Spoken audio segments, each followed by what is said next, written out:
Daddy, the girl in the trunk is asking you to let her out. The words what our 4-year-old daughter said during a family drive. I didn't miss my husband steeled his face at that moment. However, whether he intended to play dumb or not, he, whose face was still pale, looked at our daughter through the rearview mirror with a frightened expression. What a scary thing to say. You shouldn't tell such lies. I glared sharply at him from the passenger seat. Then, should we pull over at the rest area? It had been 5 years since we got married, and I had been diligently supporting him who'd been busy with work. However, the truth was about to be exposed by my daughter's mysterious power. I, Charlotte Clark, married my husband Freddie when I was 27 years old, and he is 4 years older than me. The following year, our daughter Sophia was born, and she has been growing up healthy and lively, and she's turned 4 years old. Our family was living busy yet happy days.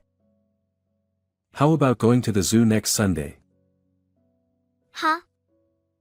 Yay! I want to see the giraffes. I couldn't help but smile at their cheerful conversation. My husband has always been kind since we were dating, and that hasn't changed since we got married and our daughter was born. On his days off, he willingly engages in family activities and is an impeccable father. I'm so glad I ended up with this man. I was indulging in happiness while watching my husband and daughter playing together. Little did I know that these peaceful days were about to come to an end. Huh? You're being transferred to a different department? Yeah, it's company policy. They want me to gain experience in various places. One day, as soon as Freddie came home, he sighed wearily with a dejected look on his face. Unfortunately, it seemed he was being transferred to the busiest department, which meant he might not be able to spend much time with us. Daddy, are you not going to play with me anymore? I'll do my best to spend as much time with you as possible, Sophia. Let's go to the zoo again sometime. My husband wore a regretful expression as he gently stroked our anxious daughter's head. Watching the two of them, I felt a tightness in my chest, overwhelmed with emotions. It seems his transfer doesn't involve changes in salary or relocation, but it's still big news for our family. Just the thought of having less family time together made me feel lonely. However, the one feeling the most vulnerable is surely Freddie, adjusting to his new environment. Please don't push yourself too hard. I knew he had a tendency to immerse himself deeply in things. That's why I worried about him overdoing it, but unfortunately, my concerns turned out to be justified. Initially, Freddie managed to secure time for family and rest despite being busy. However, about a month later, his time at home suddenly decreased dramatically. It seems he's working overtime, often coming home late at night after our daughter has already gone to bed. He's been going out for drinks with his clients more often, and to top it off, he started going to work even on his days off. And there was another concern I had about him. Hey, can you take a day off next Sunday? Sophia misses you, and you've been working too hard lately.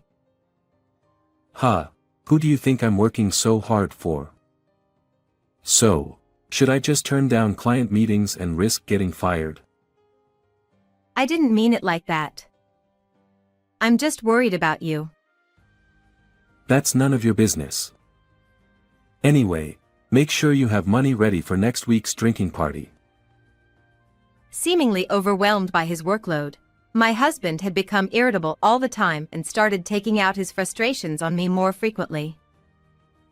Furthermore, he was spending extravagantly, claiming it was necessary for entertaining clients, and this was starting to impact our living expenses. Because I know his previous kindness, I'm more worried than frustrated about his current tense demeanor. I really need to find a way to get him to take a break, or he's going to collapse from overwork. After half a year had passed since the transfer, my husband had reached a point where he was coming home mostly just to sleep. In addition, Sophia, feeling lonely from not being able to see him, began to wear a sad expression more often. I knew things couldn't go on like this, so I was trying to figure out a way for him to take a break. However, as if to thwart my efforts, more bad things kept happening. My mother, who had been suffering from an illness for several years, suddenly passed away in the hospital. No, Mom. My father had passed away when I was young, and my mother was my only parent. I couldn't even have a proper conversation with her before she passed away, and when I heard the news at home, I was so shocked that I couldn't move for a while. However, Freddie's response to me was unbelievably cold. Hey, do I have to go to that funeral too? His indifferent attitude shocked me, and I widened my eyes in disbelief. For my husband, the relationship with my mother-in-law may have been somewhat distant, but she was still family. Despite this, he didn't show any sadness or comfort me. Instead, he just complained about having to attend the funeral. What are you saying? Of course you have to. It's a family funeral. Don't get mad at me. Ugh, why does this have to happen now? I had plans too. Despite my reprimand, Freddie showed no signs of remorse, and I was left shocked. In the past, he would have surely comforted me, perhaps rubbing my back and grieving with me together. But now, as he sighed in dissatisfaction, he seemed nothing like the person I once promised a future with. Naturally, he didn't help with any preparations for my mother's funeral, and I arranged everything alone. On the day of the service, my husband remained silent sullenly. It's over now, right? I'm heading home first. After the funeral ended, Freddie didn't help with any cleanup and quickly went home. I was initially confused by his first reactions, but by then, I had lost the energy to be angry. I was simply bewildered and disappointed in him. No matter how busy and stressed from work he may be, his behavior at the funeral is unacceptable. When did my husband become such a cold person? Mom, Sophia will help you. Despite feeling frustrated with him, I finished cleaning up with my daughter by my side. Before heading home, I decided to stop by my parents' house for a short while. It wasn't far from our home, and I wanted to reminisce about my mother after saying goodbye. Although I did it as my heart dictated, the decision wasn't wrong. When I arrived at my parents' house with a heavy heart, I discovered something shocking. Mom, wait a moment. Huh? Sophia? As soon as we arrived at my parents' house, my daughter's expression suddenly changed, and she dashed straight into the back room. I had taken her to visit my mother's place several times before, but I had never seen her behave like this. Hurrying to follow her, I found Sophia opening the second drawer from the bottom of the dresser as if she was drawn to it by something. Mom, Grandma wants you to have this. As I looked at an old hand mirror which my daughter was holding, I couldn't help but catch my breath. The mirror had always been precious to my mother. But she had treasured it so much that even I rarely saw her use it, and I didn't even know where she kept it. Of course, there's no way Sophia could have known about the existence of this hand mirror. What? How did you know it was here? And what do you mean Grandma wanted me to have it? When Grandma was sleeping earlier, she told me that Mom was sad and asked me to give this to you. I couldn't hide my surprise that she answered innocently. I didn't think it was a coincidence, so I asked her some questions. I asked about tomorrow's dinner menu, what I was thinking about, and even thoughts I had during the funeral. All things she couldn't possibly know. Yet, to my surprise, she accurately answered every question. I'm not sure how long she has had it, but it seems like my daughter has a mysterious ability to know what people are thinking. Wow, that's amazing, Sophia. You know everything. I stroked her head, feeling bewildered. I had always thought that the idea of mysterious abilities was just something from stories, but I never imagined she actually had such a power. While I was surprised, she put her hand on her hip and showed a proud look on her face. That's right. Sophia knows about Dad too. What do you mean? And what she told me was incredibly unbelievable and unforgivable. And then, a few weeks after my mother's funeral. By the way, I'm visiting my friend with Sophia next Sunday. In the morning, when I told Freddie who was about to leave for work, he abruptly stopped and frowned, looking genuinely troubled. Really? Oh no, I'm off that day. That's too bad. Feeling the artificiality in his voice, I quietly let out a smile so as not to give myself away. Now that I knew the truth, there was no love left for Freddie inside me. On that Sunday, I left home with Sophia and then killed about an hour and returned home. Dad, he's over there. Then, I looked where she pointed and headed towards the garage with the shutter still down. After taking a deep breath, I lightly knocked on the shutter.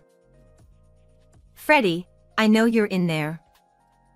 Open it. Huh? Charlotte, I thought you and Sophia had plans. It's cancelled. If you're going somewhere, we want to come with you. He sounded flustered and hesitant to open the shutter.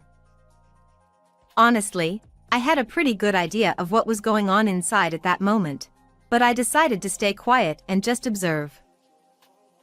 Sophia wants to go for a drive too. Unable to resist her hopeful voice, he had no choice but to agree. A few minutes later, Freddie reluctantly opened the garage and started our drive together. Sitting in the passenger seat, I looked at Freddie, who was driving, in profile, and I solidified my final decision. The marriage life with Freddie had truly been enjoyable and happy, but I also firmly understood that those days would never come back. Hey, did you know? Sophia has a special power. I finally brought it up as we merged onto the highway. My husband furrowed his brows in confusion at the sudden confession.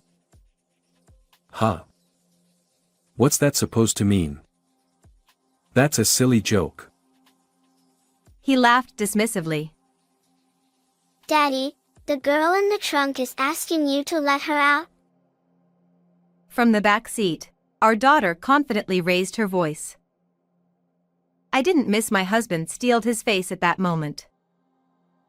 However, whether he intended to play dumb or not, he, whose face was still pale, looked at our daughter through the rearview mirror with a frightened expression. Husband, what a scary thing to say. You shouldn't tell such lies. But it's true. Then, should we pull over at the rest area? When I suggested it on behalf of our daughter who was hanging head down, Freddie immediately looked at me with a startled expression. Huh? We don't need to do that. It's just a kid's joke. Sophia has a mysterious power, you know. Besides, it's hot today, so it could be dangerous if someone's really in there. He must have thought what I said made sense. After Freddie flinched and stiffened, he headed towards the rest area with a contorted expression on his face. Upon arrival, we left our daughter in the air-conditioned car and went outside to check the trunk. I don't think there's anything in there. Come on, quickly. When I said a word to my husband who had begun to hesitate at this point, He seemed to realize he couldn't escape anymore, and nervously opened the trunk, breaking into a cold sweat. And in the next moment, someone jumped out from there. "I knew you were cheating." That was a young woman whose face flushed red from the heat. Yes, it turned out that while Sophie and I were out, Freddie had been cheating with her at home. Probably just as they were about to go for a drive, we came back unexpectedly, so he had no choice but to hide her there. He shook his head nervously at the woman, who was taken away suddenly and seemed unable to grasp the situation. "No, it's not like that. She is a colleague from work. We were just working together." "Wow, at the new department, you're doing a job getting into a trunk?" I chuckled at the blatant and ridiculous lie, while standing firm and taking a piece of copy paper from my bag. "And what is this?" "It says, let's go on a drive date on Sunday." As the woman and Freddie looked at the paper, they turned pale. That was no surprise, as their lovey-dovey email exchanges were printed on it. Thanks to Sophia, I found out everything. On the day of my mother's funeral, at my parents' house, my daughter confided in me. Daddy has been spending a lot of time with Scarlett lately. I'm sad because Scarlett is taking Daddy away from me. Just having witnessed her power, what she said made me suspicious. So, I decided to investigate my husband for a while after that. And sure enough, I found undeniable evidence of his affair on his phone. So, I told you that fake plan because I wanted to punish you. It's a shame it turned into this kind of drive. "Hey, it's unfair to look through my phone without permission." Freddie protested, shaking his body in response to my sarcastic words. His absurd remark unintentionally made me burst into laughter. I had thought he was just getting too busy to come home, but most likely during that time, he was with his affair partner, Scarlett. He probably used the expenses repeatedly for dates with her. Despite all the complaints and taking it out on me, who exactly is being unfair here? By the way, I've been recording everything since earlier. Recalling all the numerous grievances, I took out my phone from my breast pocket. Actually, I had expected this would happen, so I secretly pressed the record button on my phone to capture evidence since we got into the car. And the evidence I've gathered isn't just messages and this video. I didn't tell you, but I also had hidden cameras in the house and garage. And Scarlett, I know everything about you too. Under my successive attacks, they both turned white as sheets. I was furious with Freddie, but of course, I couldn't forgive Scarlett either. So, I thoroughly investigated my husband and managed to identify her. She was a 25-year-old new employee who had become his colleague in a new department. From reading the messages, it seemed she was aware of my existence yet still engaged in the affair, so she's equally guilty. Sorry, Charlotte. He probably didn't expect to be cornered this much so perfectly. Feeling disdain for Freddie as he whimpered and pleaded in a voice I had never heard before, I glared at both of them with all my anger. I won't forgive either of you. Prepare yourselves for alimony. Upon hearing my firm words, perhaps realizing their fate, both of them collapsed to their knees. Afterwards, I divorced Freddie. The fact that I had recorded the scene and gathered all the evidence paid off, and they were ordered to pay $300,000 in compensation. I was also able to claim $500 a month in child support from my husband. Their misfortune didn't end there. I heard that their affair spread throughout the entire company since they were working in the same department, which made things awkward, and eventually they broke up. They were both looked at with disapproval by their colleagues, and eventually, they had no choice but to resign. Now, it seems they ended up in the street with the burden of the compensation payments. Meanwhile, I am now enjoying peaceful days with Sophia. I'll continue to give lots of love to Sophia, who has a wonderful power, so that she can live happily in the future.